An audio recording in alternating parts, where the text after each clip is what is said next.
Olá pessoal, tudo bom? Eu já havia falado desse meu livro, né, que eu lancei em 2019, em outros canais, que nem um pouco no Facebook, mas eu estou tentando aqui postar no IGTV. Vou falar um pouquinho dele e tentar gravar. Então o nome é Memórias Voláteis, do quase mestre doutor Goliardo Melitos. Na verdade é um livro meio autoficcional.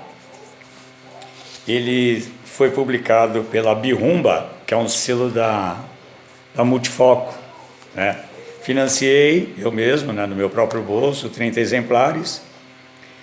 Teve até um probleminha que atrasou, né?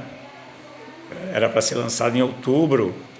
Até marquei o lançamento na biblioteca aqui de Ermelino Matarazzo, na Zona Leste, estava tudo certo.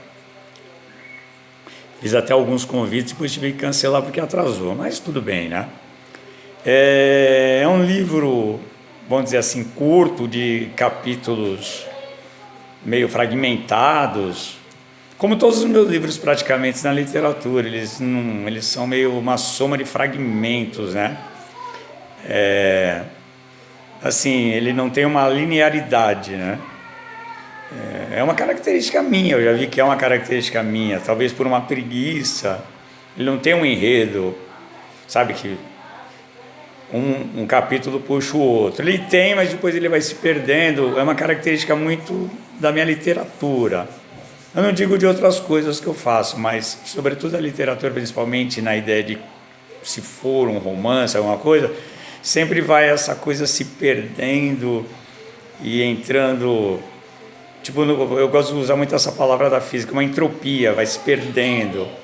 Acho que é uma característica minha, como eu falei, mas também faz parte do meu, do meu estilo, né? Se perder, essa coisa que a linguagem não dá conta.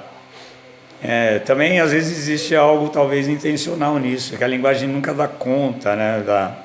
Daquilo que a gente quer falar.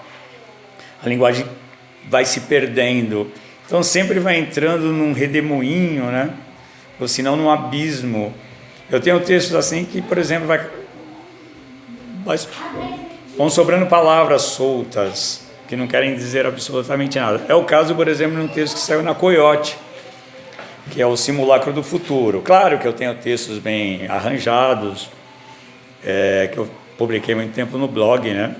E eu fiz reuniões, mas assim, que nem aqui, ele foi classificado nem por mim como um romance. E, na verdade, não seria aquele romance clássico, né? Então, ele tem todo um plot, vamos dizer assim, né? Uma narrativa, onde depois vai se perdendo. Ele se divide em 3 pequenos capítulos, que é curto, né? Ele tem 64 páginas, se eu não me engano.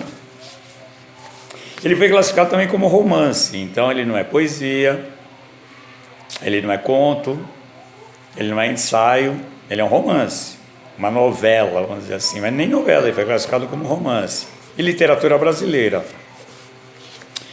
As pessoas que não estão acostumadas, e eu mesmo, às vezes eu estranho, porque vai se perdendo, que nem tem um capítulo que é o primeiro capítulo não, a primeira parte, que ela assim, né, ela é dividida em 3 partes.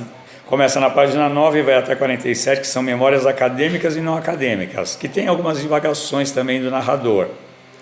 Quem é o narrador? É um professor, já com 63 anos, né? Aqui no livro ele tem 63 anos, já meio... Ele leciona, mas ele não faz mais nada, só zapeia a TV. Como eu disse, é autoficcional, mas não é autoficcional totalmente, né? Assim, ele não é uma realidade também. Eu cito, por exemplo, a Raquel, fazer homenagens, né? Com um personagem, que é a minha esposa, coisas do meu cotidiano. E depois tem outra que é a Diário da Senilidade. E praticamente o cara não faz nada. Esse professor que não faz nada, só zapeia a TV.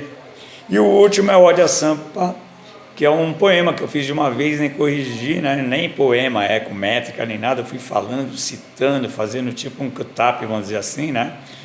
E até aqui tem umas riminhas e depois termina assim. Na verdade, ele funcionou muito como algo terapêutico para mim, né? Porque o meu desligamento pela minha própria volição do mestrado na PUC, me fez um pouco de mal, né? Porque eu não digeri muito bem no começo. Mas depois eu fui digerindo e eu consegui digerir, por exemplo, eliminar essa dor lançando esse livro e fazendo uma certa ironia, né? Então eu conto os problemas também, perrengues. Não sei se vocês sabem, eu sou diabético, que nem eu tive quedas de açúcar, agora nem tanto, mas tenho quedas de açúcar, dá um problema. Eu não divido muito isso com vocês, mas é muito problemático, né? E eu, por exemplo, fazendo exame para entrar lá na PUC, lá, né? Traduzindo texto em inglês, tudo, e nas entrevistas eu passando mal e não contando nada para ninguém, quase entrando em estado de coma. É uma coisa complicada, né? Então eu conto tudo isso aqui um pouquinho, como memória, né? Então eu vou ler uma parte que depois de 10 minutos já vai terminar. Eu vou ler uma parte que eu falo da academia, eu faço uma crítica à academia. Então vamos lá. Como eu falo, é bem curto, tá? Que nem é só essa página aqui, ó. Logo percebi que a academia é o lugar perfeito da submissão, do logro, da falsidade e do verniz intelectual, onde todos arrogam conhecimentos profundos sem tê-los na essência. Um dos colegas de mestrado havia estudado 4 anos na Alemanha, mas não chegava a impressionar. O outro havia se especializado em Nietzsche, mas me parecia bastante atrapalhado em suas exposições nos seminários. E aí vai, né? Ou seja, um professor contando das aulas, contando do dia a dia, né? Tem aqui também, contando dos perrengues, né, que eu passei, né, mesmo de cunho particular na vida, questão de dinheiro, tudo, né. E agora eu vou ler outra parte. Depois eu vou lendo mais, tá? Esse é um pequeno capítulo, olha só, bem curtinho. Olha só. Em meio àquele torvelinho, passei a engendrar uma saída, uma válvula de escape. Mas os anos corriam e eu ia cada dia me afastando mais de meus colegas de mestrado. Comecei a andar como um andarilho, ia até a universidade, mas me sentia um pós-moderno goliardo. Evitava encontrar certos colegas que já tinham desenvolvido grande parte de suas teses. Alguns me perguntavam da data de minha defesa e eu tergiversava.